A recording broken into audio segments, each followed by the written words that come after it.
दोस्तों, अभी तक आपने एक नागिन को ही अपने नाग के मरने का बदला लेते हुए देखा होगा। क्योंकि कहा जाता है कि नागिन एक क्षण भी अपने नाग के बिना नहीं रह पाती। नाग के मौत के बाद नागिन नाग का बदला लेती है और फिर बाद में खुद मर जाती है। परंतु छपरोली क्षेत्र के गांव में अनोखा ही सच्ची घटना सामने आई, जहां एक नागिन के ऊपर बाइक चढ़ने की वजह से मौत हो गई। परंतु फिर उसके प्रेमी नाग ने जो गांव वालों के साथ किया, उसे जिसने भी सुना डर से कांप गया। दरअसल छपरोली गांव में रहने वाले दो भाई सुरेश और राम किसी काम से दूसरे गांव गए थे। उनकी खुद की बाइक थी। जब वे घर की तरफ बाइक से वापस आ रहे थे तो रोड में अचानक एक नागिन आ गई। क्योंकि बाइक स्पीड में थी तो पता ही नहीं चला कि कब नागिन गाड़ी के नीचे आ गई। नागिन की वहीं मौके पर ही मौत हो गई। कुछ देर बाद नागिन के मृत शरीर के पास एक नाग आया और काफ़ी देर तक उसके शरीर के आसपास घूमता रहा। दोनों भाइयों को पता ही नहीं चला कि उन्होंने एक नागिन को मार डाला है। दोनों भाई ने मज़े से रात को अपने माता पिता के साथ खाना खाया और सोने चल दिए। परंतु आधी रात को एक नाग खिड़की के रास्ते आया और सुरेश को उसने डस लिया। सुरेश तेजी से चिल्लाया तो नाग खिड़की के रास्ते ही बाहर निकल गया।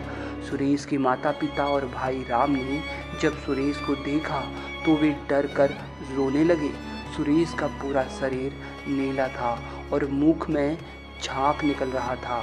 अपने भाई को बचाने के लिए राम तुरंत बाइक लेकर गया और पास के ही प्रसिद्ध सपेरे को घर ले आया। सपेरा जानकार था। उसने तुरंत सुरेश के शरीर को देखकर ये बता दिया कि इसको एक नाग ने काटा है। सपेरे ने अपनी विद्या से ये जान लिया कि एक नाग ने बदले की आग में ये सब कुछ किया है। वह सपेरा राम और उसके माता पिता को बोलता है कि आपका यह लड़का सुरेश तो कब का शरीर त्याग चुका है, अब किसी भी हालत में इसे जिंदा नहीं किया जा सकता।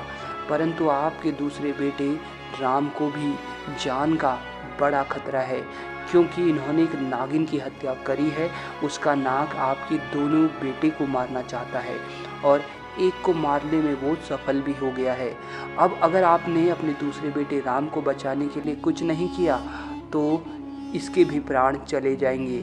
आपको आज ही मेरे साथ अभी शिव मंदिर चलना होगा, क्योंकि नाग आपके बेटे को मारने के लिए आसपास ही कहीं छुपा है और मौके की तलाश में है और केवल महादेव ही अब आपके बेटे को बचा सकते हैं।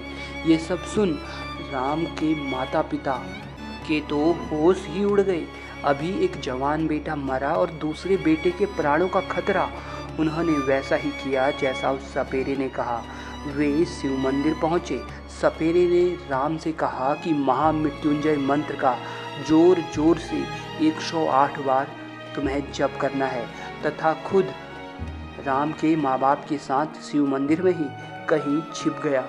भगवान शिव की प्रतिमा के सामने राम महामृत्युंजय मंत्र का जाप जोरों से करने लगा। तभी शिव मंदिर पर वह नाग राम को मारने आ गया। जैसे ही वो राम को डसने वाला था, अचानक तेजी से बिजली कड़कती है और नाग के पूरे शरीर में आग लग जाती है और वो वहीं भस्म हो जाता है। महादेव शिव ने राम की जान बचा ली थी। सपेरे और राम के माँ बाप ये सब देख रहे थे। जब राम का 108 महामृत्युंजय मंत्र जाप पूरा हुआ तो उसे सारी घटना सुनाई तो वो हैरान रह गया। उस नाग से उसे भगवान शिव ने ही बचाया था। सभी ने महादेव को प्रणाम किया और राम को एक सबक भी मिल गया कि गाड़ी चलाते समय हमें सावधान जरूर रहना चाहिए, कहीं हमारी लापरवाही की वजह से किसी बेजुबान मासूम की जान ना चली जाए।